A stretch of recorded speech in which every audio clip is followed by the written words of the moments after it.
Yep.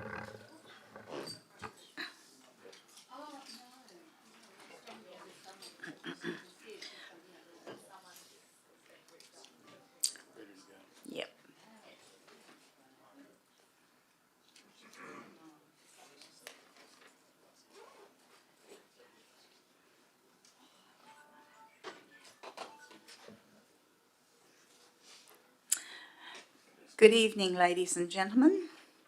Welcome everyone to the chamber. Welcome to our February ordinary meeting of council.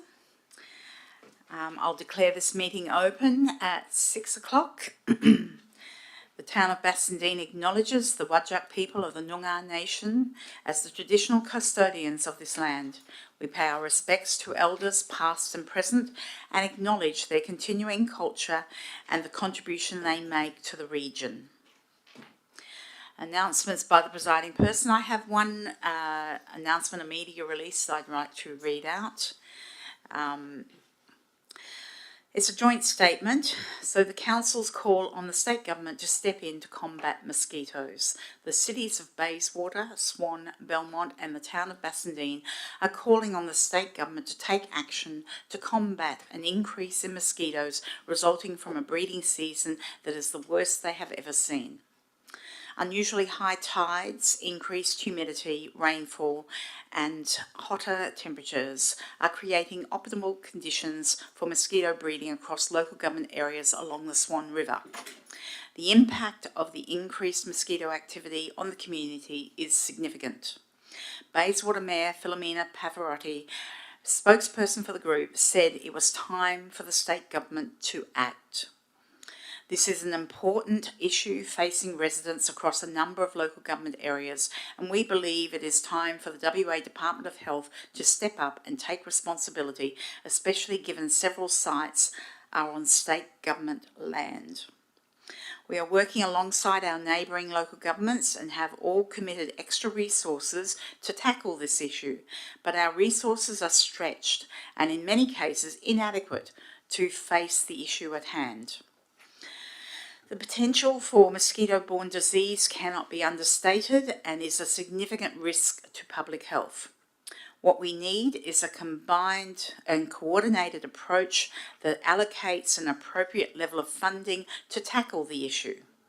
Bayswater has modern drone technology that targets mosquito breeding by dropping larvicide in hard-to-reach areas of the Swan River, but our efforts are hampered by inadequate funding and lengthy turnaround times in obtaining Civil Aviation Safety Authority approvals. The WA Department of Health needs to raise public awareness of this widespread issue, its causes, and how the community can protect themselves and assist in the reduction of mosquito breeding sites. Thank you, everyone.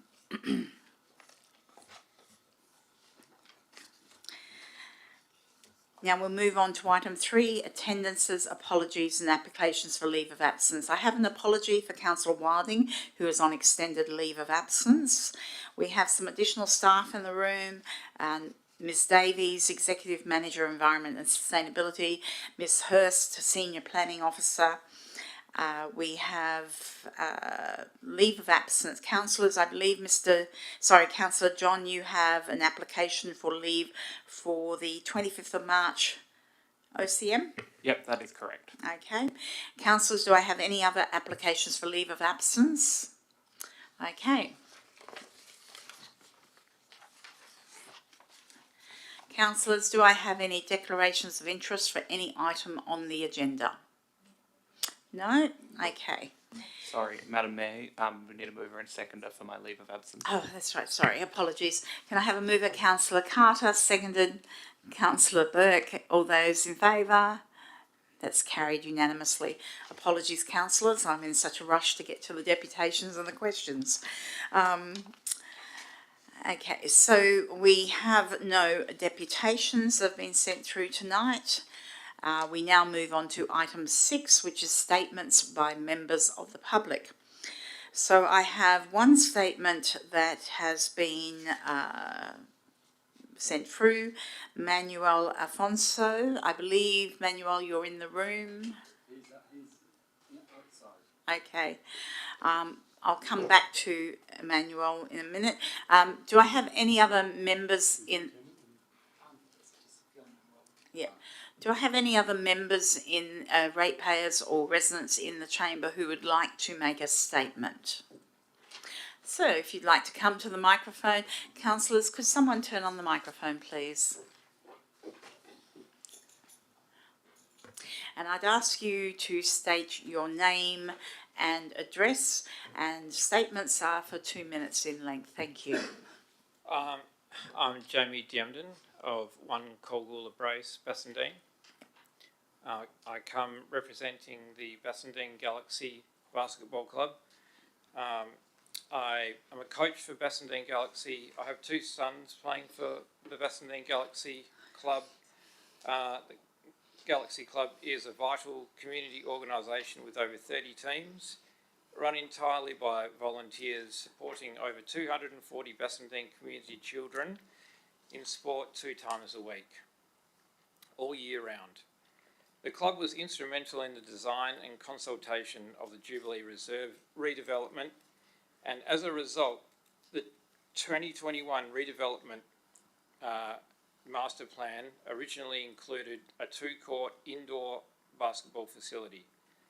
Despite this, the courts were later removed without consultation or justification to the Galaxy Basketball Club. This redevelopment is a once-in-a-generation opportunity that cannot be ignored. I urge the council to look at supporting basketball in its community and working with us to make this plan a reality. It would not be easy, but great things don't come easy. We have to work together hard for the good of our community. Let's not whittle down the plans to fit some budget. Instead, we can leave a legacy from our generation to the next. The demand for proper basketball facilities in our community is abundantly clear by the organic growth of our club. Can I ask a question, or do I have to wait for the question part as well? Yep, I'll get you to wait until question time because we do have another gentleman who's got a statement to make. Sure. So you've finished your statement, have you, sir? I have. Yes, okay. If you'd like to take your seat, we'll go to question time shortly. Thank you. Manuel Alfonso, you had a statement to make, correct? Or would you like me to read out what you've sent through? Okay, so Manuel has sent through a statement regarding item 12.3, commercial vehicle parking, number 12, Norton Crescent, Eden Hill. I live opposite 12 Norton Crescent in Eden Hill and have done so for over 40 years. I wish to advise that my wife and I have no objections whatsoever with a commercial vehicle being parked in front of that property. Thank you, Emmanuel. Okay, so I'll now ask if there are others in the audience who'd like to make a statement. Sir, if you'd come to the microphone, name, address, and 2 minutes for the statement, sir. Thank you. Name's Peter Jobe. I live at 7 Norton Crescent. Joe, can I ask you to move a little bit closer to the microphone? Sorry. Okay. It's in regards to the parking of the tow truck and the use of the tow truck across the road. I vehemently disagree with it. I've been living in the area for 20 years. I sat here last week, and listened to the concerns for the house on Kenny Street. With the outlook and everything from there, I'm actually getting a lack of sleep. The amount of times that the truck is moved in and out of the premises, day and night, 24/7, 7 days a week. It's also being started up in the morning, idling for 20 minutes. It doesn't fit on the property, goes against all the rules and policies of the Shire. It should never be something that's put in a residential area. Operating a commercial business out of a residential area, it's turned the street into an industrial area. I brought in the street because it was a quiet street. It's no longer a quiet street. There's crap all over the verge, there's cars on the verge, there's motor vehicle parts in the driveway. as I said, strongly against it. Thank you. Thank you, sir. Ladies and gentlemen, I neglected to outline that these meetings are recorded and live streamed, so awareness of that when you're making statements or asking questions would be great. Ladies and gentlemen, do I have any other people in the audience who would like to make a statement? Sir, yes? If you, again, name and address and 2 minutes for your statement, My sir. name is Hakim Musavi. I'm a friend of Daham Al-Akra who lives on number 12 regarding that truck. Can I say the statement? Or? Your address, sir. Number 12, Nanton, in Crescent in Eden Hill. Yeah. Okay. So, yeah. So basically, the gentleman lives on number 7, which is probably about 70 or 80 meters away from number 12. The other gentleman, Emmanuel, lives on number 11. And if you are familiar with the street numbers, they usually go odd and even. And odd, obviously, the 11 is really is exactly opposite number 12. So for this other gentleman, it's got... Sir, I'm going to interrupt you and tell you that everyone in this chamber is entitled to their own opinions. No, that's fine. I'm just So- trying to explain. Yeah, and also number 9, which is, again, probably closer to number 12. There is no objections. There has been no there has been no damaged cars there. There has been no parts there. If there is, I would like the public to show us some photos or evidence of that on the verge. This gentleman has got a truck which is probably 3 ton, and that's it. It's just Okay, yeah. so ladies and gentlemen, okay, we've got some interruptions coming on here, so please, ladies and gentlemen, can you please get to your point, make your statement, and... Yeah. Okay. So just the point is, the gentleman has a truck. It's inside his driveway. It's not parked on the verge or anything, or anywhere like that. He starts operations at 9, finish at 5. That's it. Okay, thank you, Thank sir. you. Cheers. Okay. Now, do we have any more statements from members in the audience? Okay. We will now move on to public question time. Now, again, ladies and gentlemen, public questions normally the time limit is 15 minutes for the whole of public questions. We allow 2 questions per member of the public. And again, when you come to the microphone, if you state your name and address. So would anyone in the audience like to ask a question? And I do have a question here from... that was emailed in from Mr. Yates of 10 Thompson Road, Success Hill, wishing to know if One Park Lane, previously known as Hayes Swamp in Bassendean, is subject to flooding, and if yes, should not be developed with high-rise housing. This property is not identified by the Department of Water and Environmental Regulation as flood-prone and is not affected by a floodplain. The management and disposal of stormwater would be expected to be addressed as part of consideration of an application to develop the land.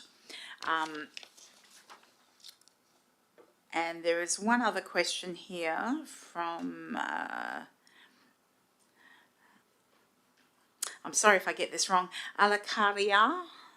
There's a question here, number 12, Norton Crescent, and I've got here that the question is to be provided at the meeting. Sorry, it wasn't a statement. Probably. Okay, thank you, sir. Okay, ladies and gentlemen, are there any other questions? Sir, if you'd like to come to that. Thank you.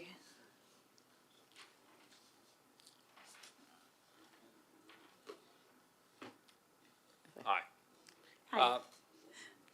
My name is Jamie Diemden from 1 Colgoola Brace, Bassendean. Just with my previous statement in mind, I would like to ask the council if they are going to immediately reinstate the 2-court basketball facility as shown on Dave Kelly's rendering on his post on Facebook. Okay. Can and I address that question first? If not, why is basketball, which is one of the largest, if not the largest, provider of children's sport in Bassendean, being excluded and discriminated against in this once in a generation opportunity? Okay. So, so my understanding is that the CEO, ladies and gentlemen, if we could actually have some quiet in the chamber while we're trying to answer questions. So my understanding is that the CEO, Mr. Woods, met with the management of the Galaxy Basketball Court today and went through a significant number of details with the basketball group. So, Mr. Woods, would you like to give a little bit of an overview about that meeting? Yes, thank you, Madam Mayor, and I noticed one of the committee members, Steve's in the room. Steve, welcome. So I think the council's made their decision, and we've got resolutions of council adopting long-term financial plans and an advocacy document. So unless council instructs me to prepare an item to reverse its current decision, council has already made its decision. And I would imagine that's a binding decision, given we've now got government commitments. Yes. And I think to now reject the government funding and to go seeking more would be a detriment to the project. In fact, it might mean that nothing happens. And I had a good conversation today with the club around that we are committed to basketball within our means, and I think it's a shared responsibility. When a sport grows at the rate basketball is growing, the state government's got a responsibility, basketball WA's got a responsibility, the Eastern Zone has a responsibility, but not just the town of Bassendean. We manage our finances as best we can, and we can't provide and be everything to everybody. And I gave an undertaking today to the club that we will work now with the club, with Basketball WA, with the state government and with our council to get this project as our new #1 advocacy document, funding program, so we can actually start the planning. And I still think there's a better location for that site, and I explained that to you before the meeting tonight. I don't think Jubilee Reserve is the right location. I think you're limiting your potential by putting basketball on 2 courts at that particular site when there is a longer term game, longer term plan where it would be better for all parties. Which project are you alluding to? That's My master planning project, your priority? a master planning project around Ashfield Reserve and Cyril Jackson High School precinct. Right. They've got an unused sporting oval, and they've got a very underused, which I understand you use now, the indoor basketball court there, Yep. and some outdoor facilities. But yeah, that project is screaming out for government and council to work together to deliver better outcomes to the community and for sport. I think that's, and it doesn't have the limitations that Jubilee has in landlocking the growth of basketball. So does it have a priority over other infrastructure priorities, or you We've got said a it was long- the top priority? It's not a top priority. We're Right, putting you said it was the top priority. a top priority for the new advocacy. We've had 3 advocacy projects, Right. and all have been all but achieved.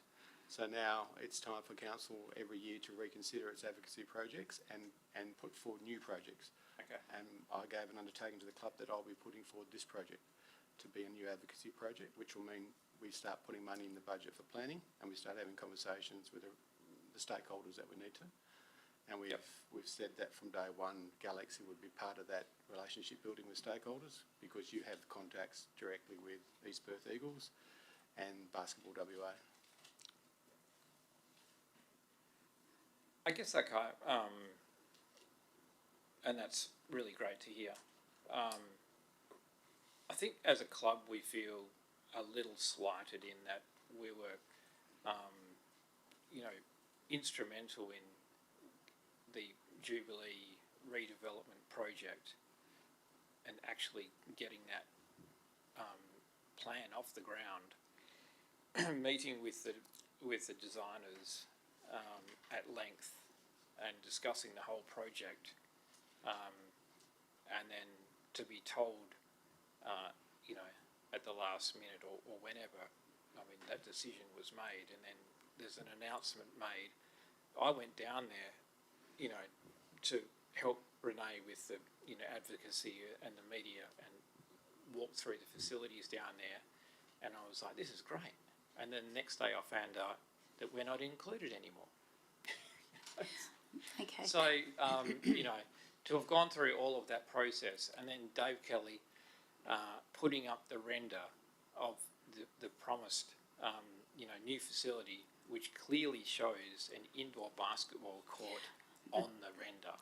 Okay, so So I know that Dave Kelly did put up a render from 2020, and that's unfortunate because Dave Kelly had been provided with all of the updated information in the last year, 18 months. So Yep. that's unfortunate. Yep. It is a beautiful picture, but it's actually not relevant to the current situation. So I am aware of that post and the render that was put up there. I would suggest that council has multiple projects, and when we look at our long-term financial plan, and when we look at, if you look at the period from 2020 through to the last year, there has been, as you know, there has been a massive escalation in the costs of building materials, and projects have increased in price out of hand in many cases. So I think that councils are required to make hard decisions, and it would be really lovely if we had the finances to be able to do everything. However, in this respect, when it came to considering the plans at Jubilee, it's not just the basketball courts that were looked at, and I do understand your point that basketball was, the Galaxy Club were involved with the consultation with the consultants, but as were all the clubs, including Caledonians and many of the other users, they were all involved with that. The public, there was consultation generally available to the public with online surveys. There was consultation with the councillors of the day, which was a different council to what the people who are sitting here. In fact, the only councillor who was on council at that time was myself. I don't believe any of the other councillors here were on council in that period. So I am aware that Galaxy were part of that consultation. I have discussed with the CEO various suggestions that have come to us about locations. This has been a conversation that has been ongoing for some time. There is a great deal of planning that needs to be done and a great deal of approaches to be made to various entities before you get traction. However, basketball has not dropped off our radar. It is simply from a cost point of view, and given the other priorities and the necessity of actually looking, because we were not getting any indication of potential funding from the other levels of government until very, very recently. So you'll note that the lighting and the turf project for Jubilee is a separate projects in this year's budget. That was because I said extract it out, see what we can do now, and try and get some movement on the project in some form, way, shape or form.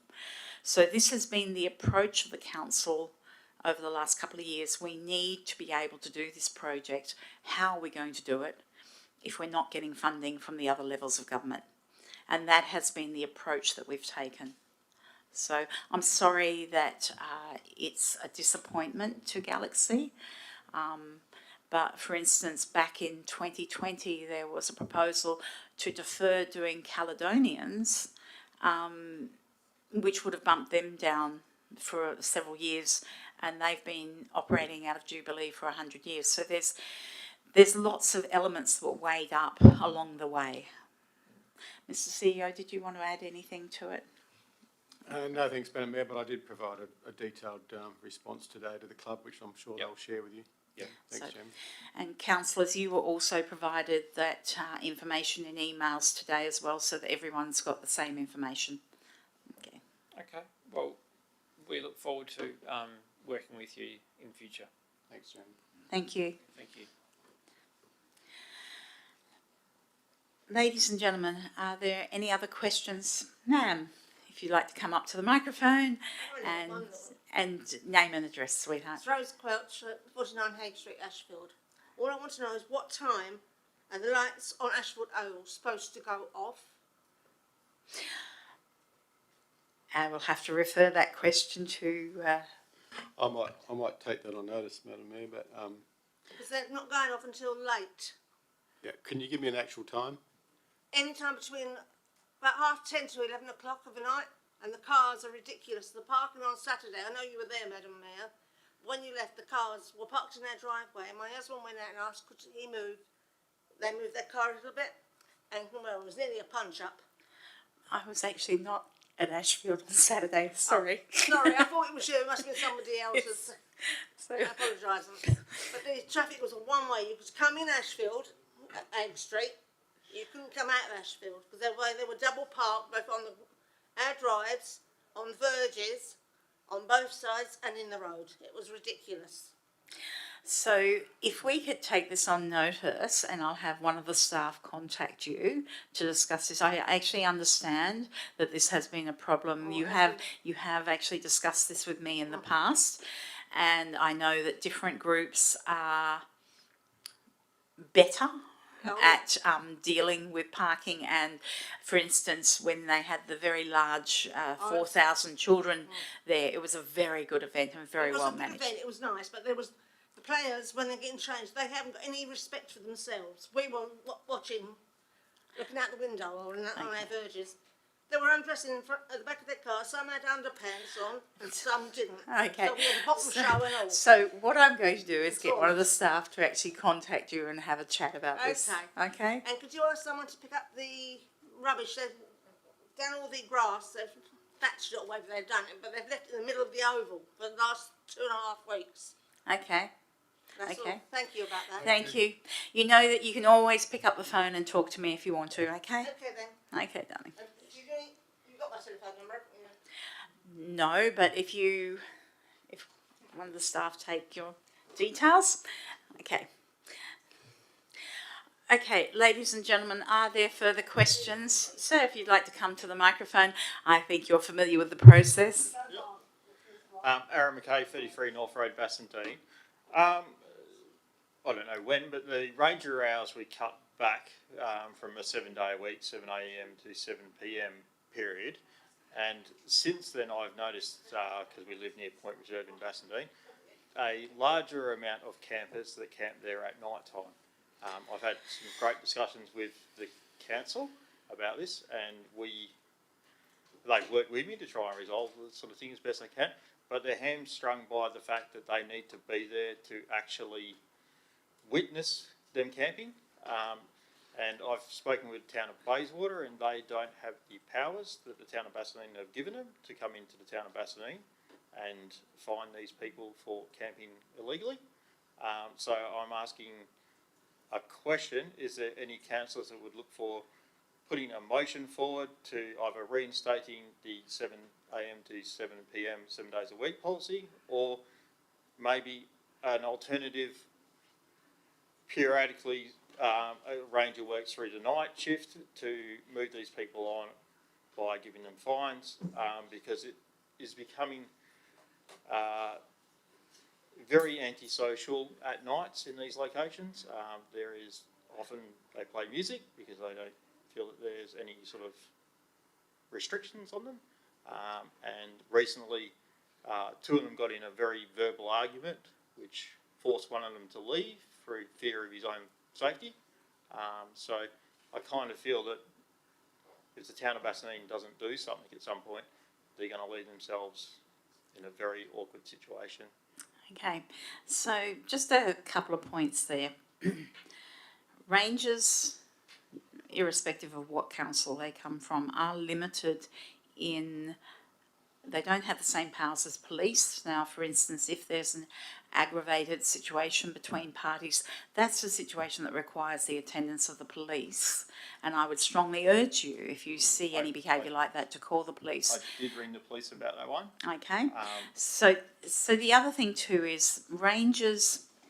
The difficulty that many of the rangers have is the tenure of the land is sometimes a problem in that if they pick up stakes, if it's camping and they pick up stakes and move 100 metres down one end, they're on state government land, and rangers can only advise the state government that these people are camping, and it requires the state government to do something, which doesn't always happen. I would agree with you, that's a problem. So as for the same powers, my understanding is that the Bayswater Rangers attend any particular issues from, is it 5 o'clock, 7 o'clock on Fridays through to about the same time on Monday mornings. Can I ask sorry. Through the chair, the hours for the Bayswater service currently is from 5:30 p.m. on a Friday, as when we close the service at the town, and it goes through to Monday morning. So I'll ask the CEO if he would like to add anything to this. So can I just add to that, sorry, previously? I've rang Bayswater at the after hours section about 4 or 5 times about various issues with the campus, and their statement is that their actions only allow them to attend if it's a dog attack, not for anything else.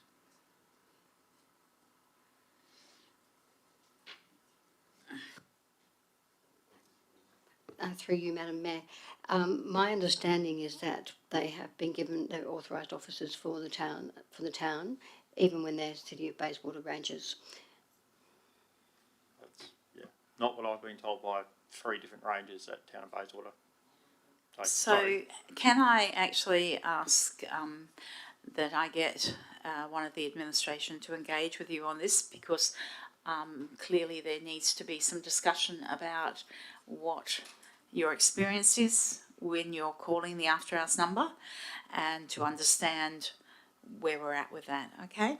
Yep, I'd just like a councillor to move a motion to either do a periodically thing of their own Town of Bassendean Rangers, because we're kind of relying on Bayswater to fill the gap, and they're kind of reluctant to do it from every conversation I've had. So, thank you. Okay, thank you, Aaron. Thank you. Okay, are there any further questions from members of the audience? Okay. Number 8, there are no petitions for tonight. So, councillors, this means we'll move on to confirmation of the minutes. So, the officer's recommendation for 9.1 that the minutes of the Ordinary Council meeting held on the 17th of December 2024 be received and confirmed as a true and correct record. Could I have a mover for that? Councillor Polifka, seconder, Councillor Ames. Anyone against? I'll declare that carried. There is number 10, no business deferred from the previous meeting, 11, no external committee reports or updates, which brings us to the officers' reports, which is item 12, and we will now move to items on block. Now, councillors, I would ask if anybody is pulling any of the items out of on block.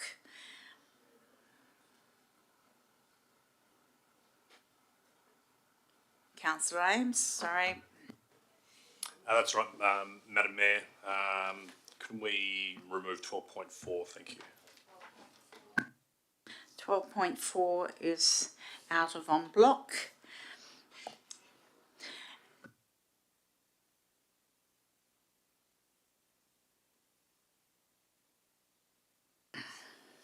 Okay, so councillors, in remaining in on block, we've got 12.3, 12.8, 12.11 and 12.12. Can I have a mover for those 4 items? Councillor Polifka, seconder, Councillor Carter. Anyone against? I'll declare those carried. Okay. Madam Mayor, just for the benefit of the gallery, so those in the room relating to the vehicle, 12.3, that decision has been made, and it's the decision of the officer's recommendation has been carried. The officer's recommendation is that the vehicle can no longer be parked on the verge. So, sir,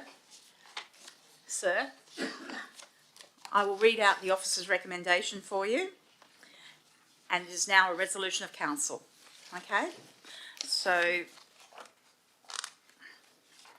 it's a long resolution that council, in accordance with clause 68 of Schedule 2 deemed provisions of the Planning and Development Local Planning Scheme Regulations 2015 and the provisions of clause 16 of Local Planning Scheme number 11, refuses the application for development approval for commercial vehicle parking at 12 Lot 326 Norton Crescent, Eden Hill.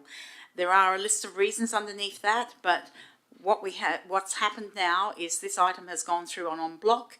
It has been refused, and so that truck can no longer continue to be parked in the manner in which it has been in recent years. Okay, thank you. Right. Okay, so councillors,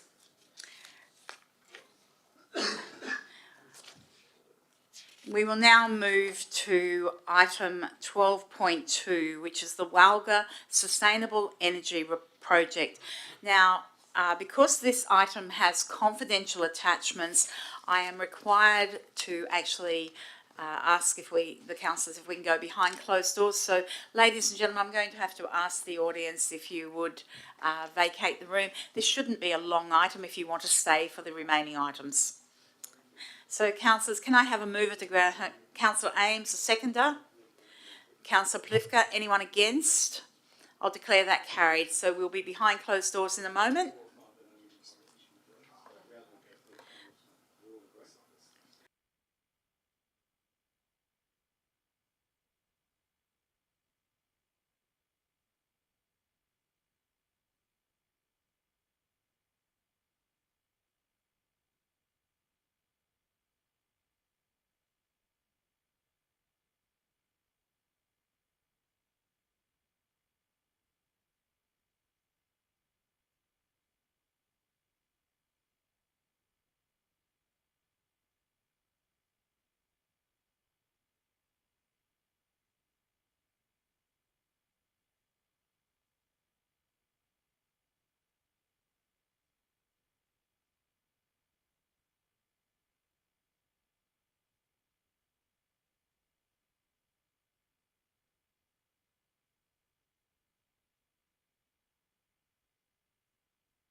to item 12.4, which was pulled out of en bloc, single house and auxiliary dwelling, number 70 Kenny Street, Bassendean. And we have Officer Ms. Hurst here. Would you like to provide any additional information to the councillors regarding this particular item? Hi, no additional information to provide, but if you have any questions, more than welcome to answer those. Okay, councillors, questions on this item? I have two. I have Councillor Carter and I have Councillor Ames. Councillor Carter? Thank you, Madam Mayor. Just a quick question. Has a building of this style been built before in WA? Do you know of any? Not of this exact design. I believe it's like a specific design that's been prepared for this particular applicant, but yes, as far as style goes, there's examples of similar designs, but nothing that I'm aware of where this is a replica of another building. Councillor Ames? Yeah, thank you, Madam Mayor. This one takes a lot of interest in me. I'm all about making sure that we've got sensible development within our town, but also within the rules and regulations of what our town also has to adhere to as well. Is the proponent and the designer aware of the changes that need to be made to fall in line with our planning policies and information that we provide? Just as a simple question, are they aware of what changes need to be made? Yes, so there are certain changes that are quite descriptive, such as a setback variation that's been communicated back to the applicant. There are more other requirements that come down to sort of more so design aspects, which that's not so descriptive when you're looking at a particular architectural form or style. It's not just about adding an awning or changing a roof pitch, it's more so the development as a whole. So while it's been indicated to them that the style is an issue against the requirements of the policy, the town staff haven't provided a description of specific modifications that are required, which would bring this in line to what would typically be supported in the heritage area.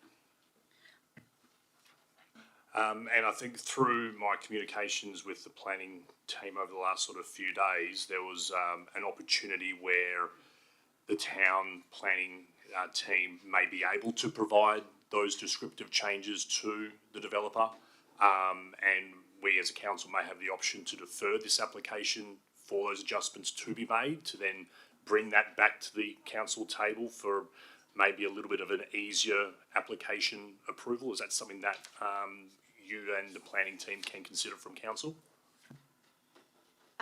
On staff, we don't have a heritage expert, so as far as providing clear descriptions of changes that would make this necessary, or necessary to be capable of support, we don't really have those resources on staff.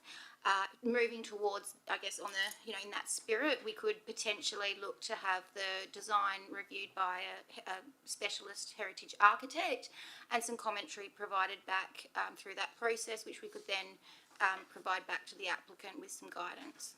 So that's an option if you would like to defer the application. Sorry, through you, Madam Mayor, I just had a question through planning. Whose cost would that be at? Can I just very quickly, some of these questions relate to our own policy. Yes, sorry. Can I just ask that we Yep. get an answer to that Yep. question? Yep. So- Typically, though, that cost as far as a review of the heritage impact statement and the design that has been provided would come at the cost of the local government. So that's typically how most local governments deal with these situations. We have requested a heritage impact statement be provided, noting that design is unusual. But as far as that heritage impact statement, town staff don't necessarily agree with the findings. Key points to that include, I guess, that there is limited heritage value in this section of Kenny Street, which I think the policy framework is that's not consistent with the policy framework, which is relatively new. It's only been adopted in 2022, this heritage policy. So as a starting point there, I think a review of what they've provided would be the best place to start. And then I guess as far as providing guidance moving forward of potential changes, that would be, I guess, the most effective way to work with the current design to look at what we might be capable of supporting. Just, Councillor Ames, I'll let you go first. Thank you, Madam Mayor, and through you. You said that the cost was going to be borne by the town. What sort of expense are we looking at? I've got a very indicative quote today of about $1,100 plus GST. Okay, can I just ask, some of the planning considerations are not just related to the policy, some of them relate to the state government's R codes, correct? That's correct. Right, okay. So given the non-conforming nature of some of the aspects of this plan to existing R codes, would I be correct in assuming that to conform with those codes would require pretty much a redesign? Is that your understanding? Yes. Okay, so an assessment of the current plan under the heritage aspects doesn't fix the non-conforming nature of the R codes, does it? Okay. Councillors, further questions? Councillor Prolifica? Yeah, through you, Madam Mayor, to planning. Would a deferral of this item be a deemed refusal? Yes, if council were to defer the application, the applicant may appeal as a deemed refusal. They don't necessarily need to. They could continue to work with the town to amend the design if they wish to go down that route, but given the time frame that the town has had to assess this application, it's at the point where they would qualify for a deemed refusal should they wish to go straight from here to the State Administrative Tribunal. The follow-up question to that is, do you think there's any utility in having further discussions with the applicants? And I suppose if there isn't, then as you've just stated, the ball would be in their court as to what action they took if they didn't wish to liaise with the town. Is that correct? Sorry, can I just get you to clarify what you mean by utility as far as... Whether you think there would be prospects of coming to a resolution that would be mutually acceptable to both parties?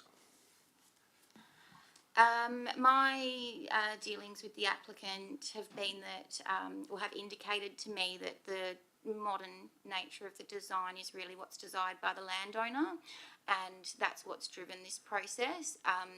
They've understand that there are it is a heritage area and that the design is modern. However, they do believe there's merit in the design, and they've requested that council consider it on that merit, noting that there's non-compliance.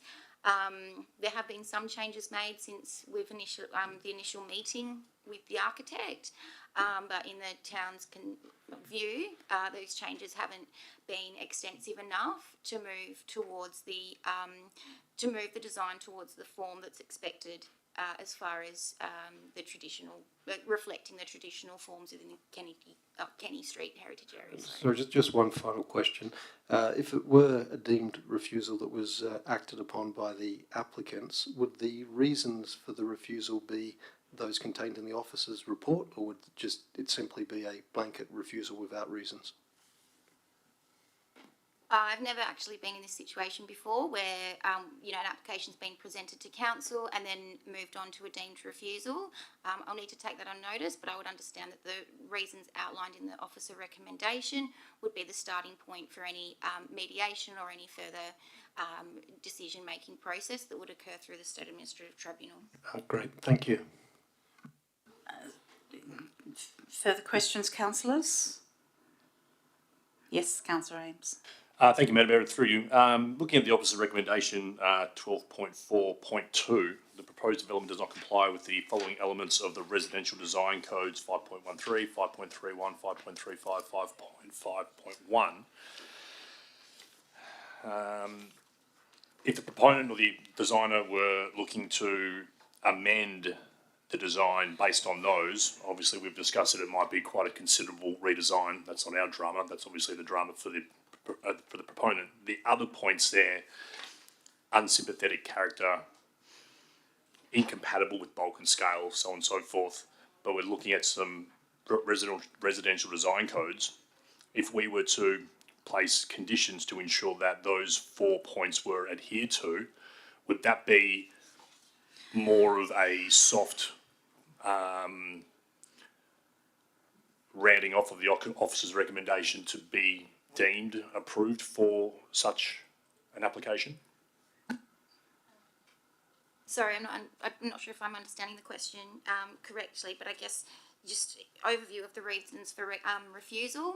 The reasons revolve firstly around the heritage policy and the heritage elements, and then secondly, the reasons relate to the residential design code. So the point of that policy is really to make sure that the proposal or the new house is not presenting an unreasonable impact on neighbours, and secondly to ensure that there's an appropriate level of amenity for future residents.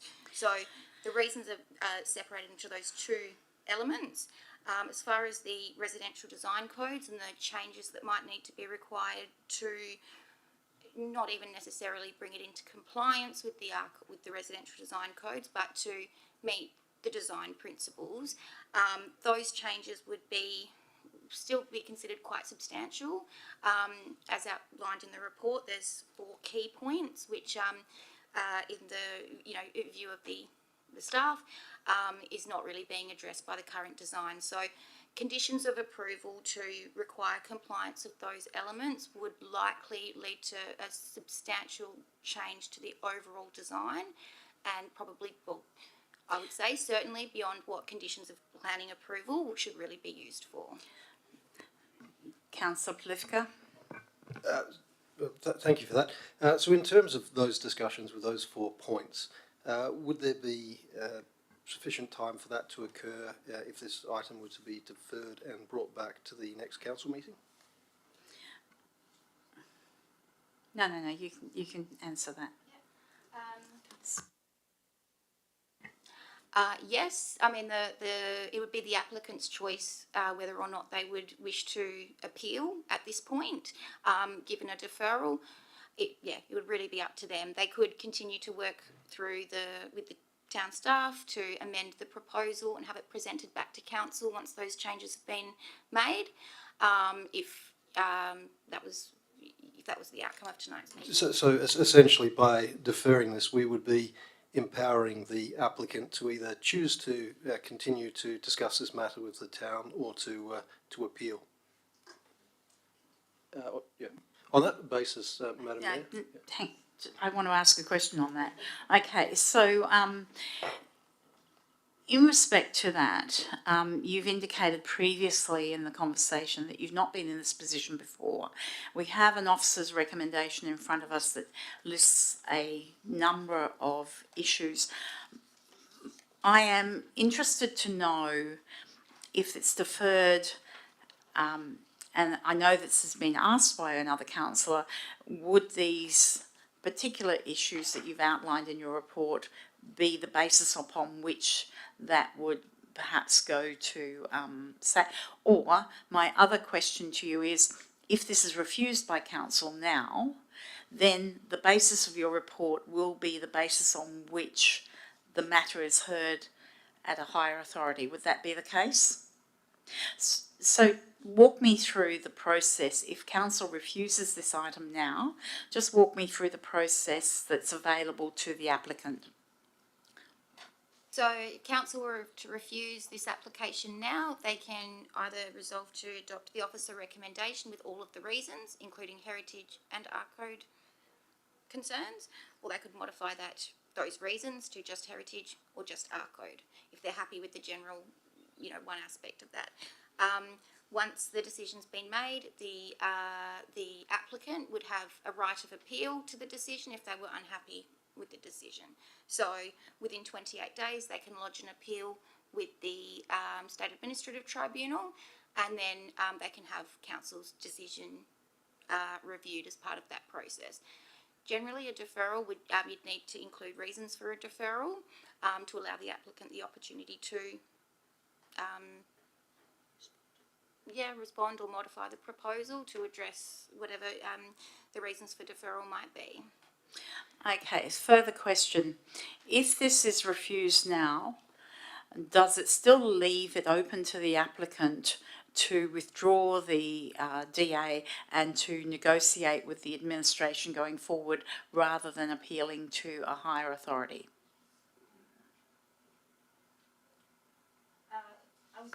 Yeah, generally we wouldn't have an application withdrawn at this stage. I doubt they would withdraw at this stage. If council were to refuse this proposal, the applicant would be within their rights to come with another proposal, which will be a different house, different design, and then make a separate application for a different proposal. So that would be the general way that it would work. Is this application would be determined, and if they wanted to present a new application for a new development, that would be looked at as a new application and a fresh proposal. And correct me if I'm wrong, that when it comes to appeals to a higher authority, which I think would be SAT or DAP, is it SAT or DAP? That it is the officers who would be dealing with this rather than councillors here in the room. So the expertise of the officers would be called upon to defend any particular planning aspect of this, correct? Yes, where council supports an officer recommendation, that's generally the process. Okay. Councillors, further questions? Councillor John. If I'm understanding the conversation correctly, in effect, if we refuse it tonight, they could submit a new design and the town would take that on its merits, or if we defer it, they would need to effectively submit a new design because so much would need to be changed, and we would take that on its merits. So on that, I think it would be best to move the officer's report. Sorry, I missed that. I missed the last part. I think we should move the officer's report. Okay, so the result will be the same. You're moving the officer's recommendation. Do I have a seconder moving? Councillor Carter. Do I have anyone against? I'll declare that carried. Thank you. So we now move on to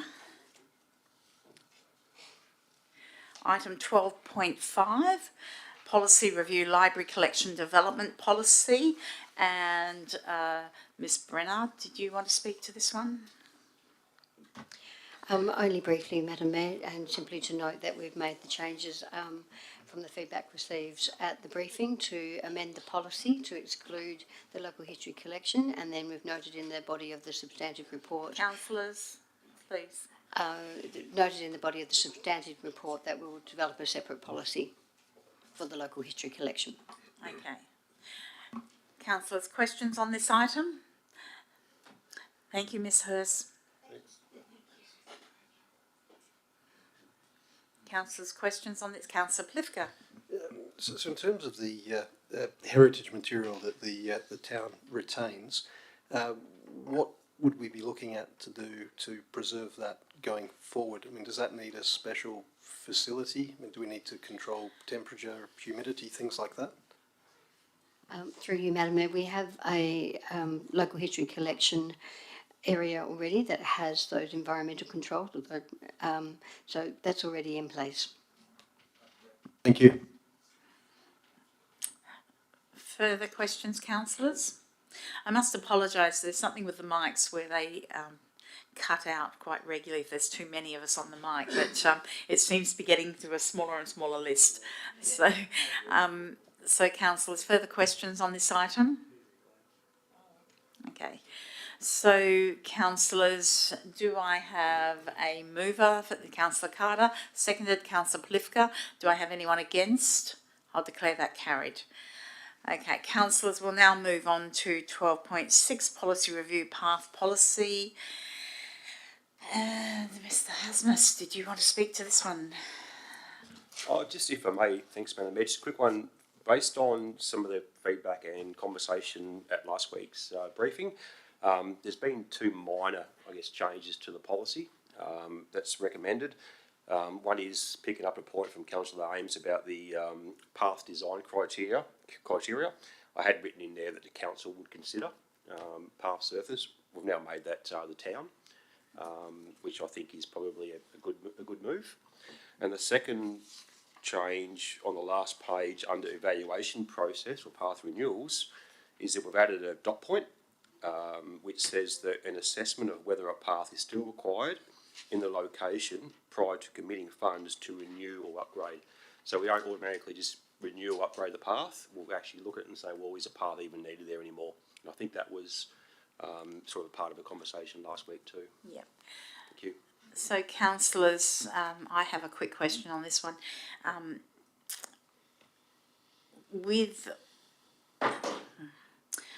If it's new paths, they come before council during the budget process. Path renewal, is that going to be part of the budget process, or is that going to be a bulk thing where you make the decisions as the administratively? No, so path renewal to me is still a capital project, which needs to be budgeted as a renewal program. It's different to, I guess, a maintenance operating type project where that's where our maintenance money's fall throughout the year. But a renewal is a capital project similar to new.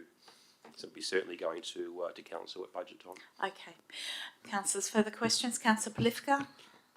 Yeah, just that change in relation to simply not renewing paths, but determining whether they need to be renewed. As part of that process, would you also look at where a path is in situ, whether it is put directly adjacent to the road, or if it's set back some distance from the road? Where would that sort of decision-making process occur? So my view there would be that again would use the path evaluation part of the policy where we'll assess that. I'm assuming you're referring to path renewal more so than the new path. Yeah. So the renewal. So there is a path in place. The decision to renew in that location is made, but whether it's a matter of shifting it, a metre, 2 metres away from the road, so that there isn't as much interaction between pedestrians and vehicles or something of that nature. Yeah, certainly to be considered, bearing in mind that I think you'd probably find in most cases there'd be trees or power poles or things that could impact on moving the path, but it'll certainly be considered as part of the project. So just in terms of that, so absent trees or other obstacles, the preference would be to have it slightly set back from the road, but where there are trees and other obstacles, that's when we might get a situation where the path is located closer to the road? Yeah, possibly. I think the policy essentially says too that for a new path, the alignment needs to be as close as possible to the boundary as compared to the road. So that's actually in the policy. So that's, I guess, the first preferred alignment, but that depends on, again, things like what's in the verge at the moment. Is there obstructions, are there trees? And that's where some flexibility may need to be put in place as part of the design. I think you've answered my question. We're close to the boundary. Thank you. So just a subsequent question.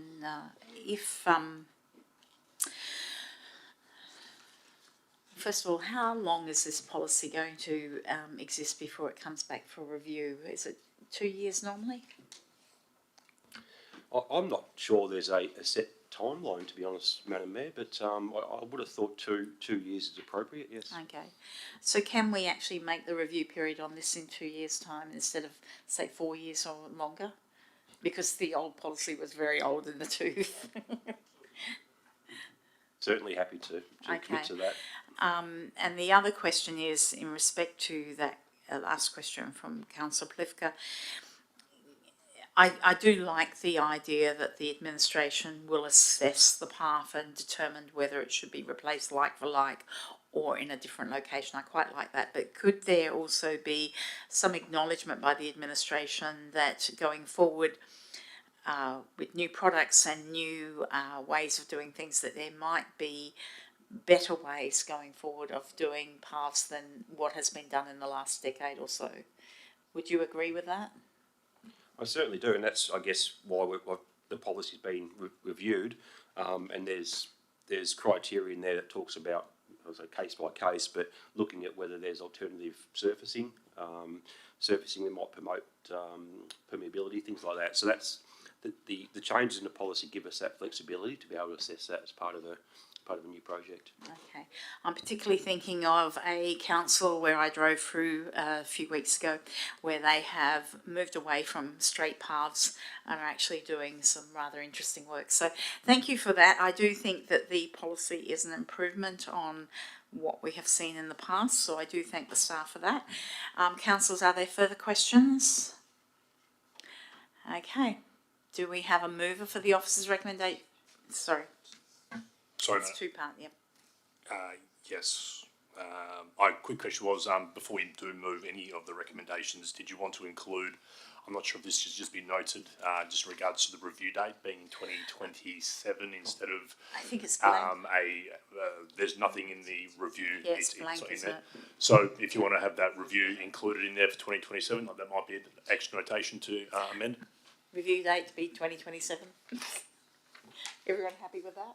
Okay, right, sorry about that. So council, we've got a two-part, so part one, that council revoke the current path network planning policy. Do I have a mover, Councillor Ames? Do I have a seconder, Councillor Polifka? Do I have anyone against? Declare that carried. Part two, with that amendment that the policy be reviewed in 2027, that council adopt the new path policy as attached to this report with a review date in 2027. Councillor Ames? Maybe every 2 years instead of 2027. I'm not sure. Is that going to be more appropriate from a governance perspective? Actually, why did I say 2027? Oh, no, that's in 2 years' time, but if you want to review it every 2 years, it might be appropriate to put in there. Well, I think a future council will make that decision. So, I mean, future councils can do that, so they can change. Yep. Okay. So, we've got that council adopts the new path policy as attached to this report with a review date in 2 years. Okay. So, do I have a mover for that? Councillor Burke, seconded Councillor Ames. Anyone against? I'll declare that carried. Okay, we then move to 12.7, Policy Review Standards of CEO Recruitment, Performance and Termination Policy. And I believe Governance Officer spoke to this quite extensively last week, but I don't know if you'd want to add anything. No, Madam Mayor, unless there were any clarifying questions, I think it was covered quite thoroughly at the briefing session. So, councillors, do I have any questions for this item? Do I have a mover for this item? Councillor Ames. Do I have a seconder? Councillor Polifka. Do I have anyone against? I'll declare that carried. Okay. So, councillors, we now move to 12.9, Local Government Election 2025, Appointment of WA Electoral Commissioner. And again, do we have anything to add to this from last week? No, Madam Mayor, just remembering that we'll need to be, when we see the budget for 25-26, that this will be considered at that, well, it needs to be added in, and the figure is noted at 72,000. Can't get it as an election commitment. Sorry. I'm sorry. Councillors, questions? Councillor Polifka. The first part declares that the electoral commissioner will be responsible to conduct the ordinary election. Is there a choice? Can we declare anybody else? Oh, we can do it ourselves. Okay. Electoral commissioner it is. May I thank you very much, Councillor Polifka. Thank you. You're moving it. Second up. Councillor John. Anyone against? I'll declare that carried. Sorry. Okay, 12.10, Annual Budget Mid-Year Review. Mr. White, did you want to add anything to this? Thank you, Madam Mayor. No, there's been no changes since the briefing session. No, thank you. Okay. Happy to take any questions. Councillors, questions? Mover? Councillor Plifka, seconder? Councillor Burke? Anyone against? I'll declare that carried. Okay, which now brings us to all the other items were carried en bloc. So we'll now go to 13.1, which is motions of which previous notice has been given. This is in respect to mosquito education. And I do think that we have heard a lot about mosquitoes in the last couple of months. And certainly you've heard the letter that I read out at the beginning of this meeting.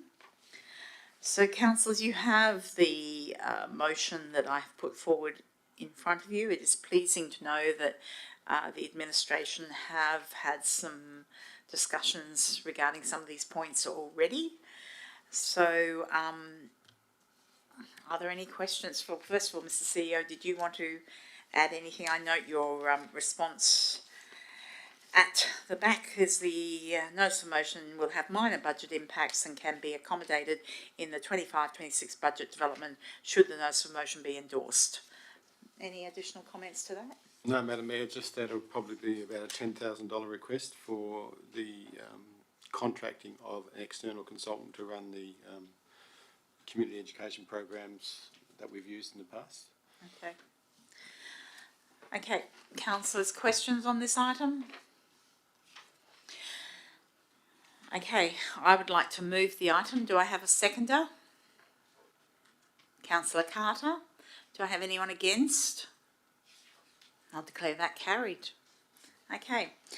Now, councillors, for item 14, I sent through today a notice of motion for the next meeting. And for the record, I'm going to read it out. You can't bring it up on the screen. Okay. Okay. So, councillors, if we can wait a minute, the staff are trying to bring it up on the screen so that you've got it in front of you. Otherwise, I can just read it out.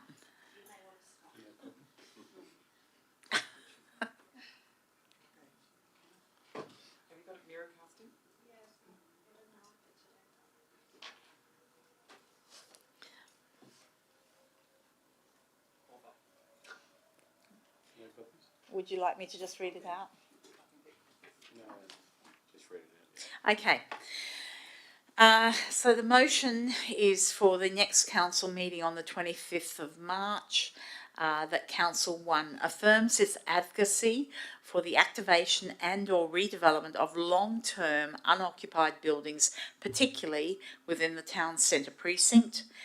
And 2, requests the CEO to engage with appropriate government agencies, ministers, to advocate for state government to gift or sell to the town for a nominal fee the state-owned long-term vacant fire station site located at 10 to 14 Parker Street, Bassendean.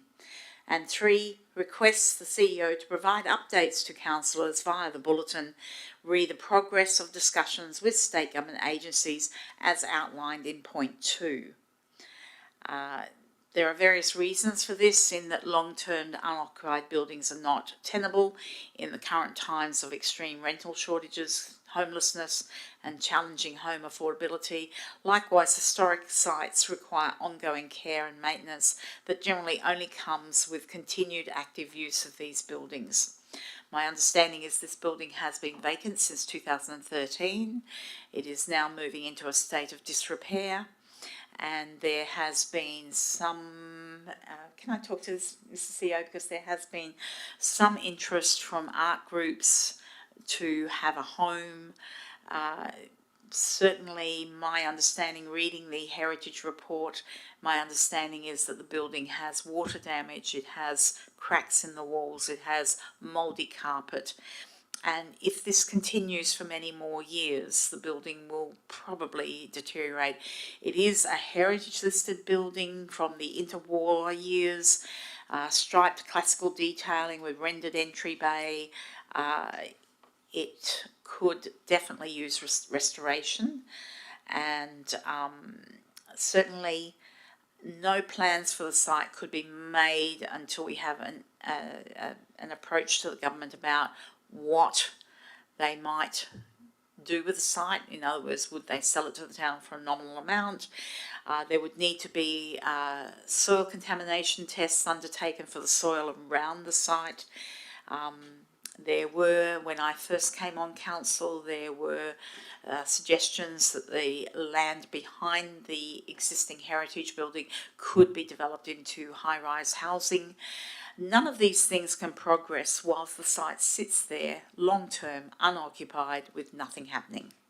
So this is a request for the CEO to sound out the state government about what can be done.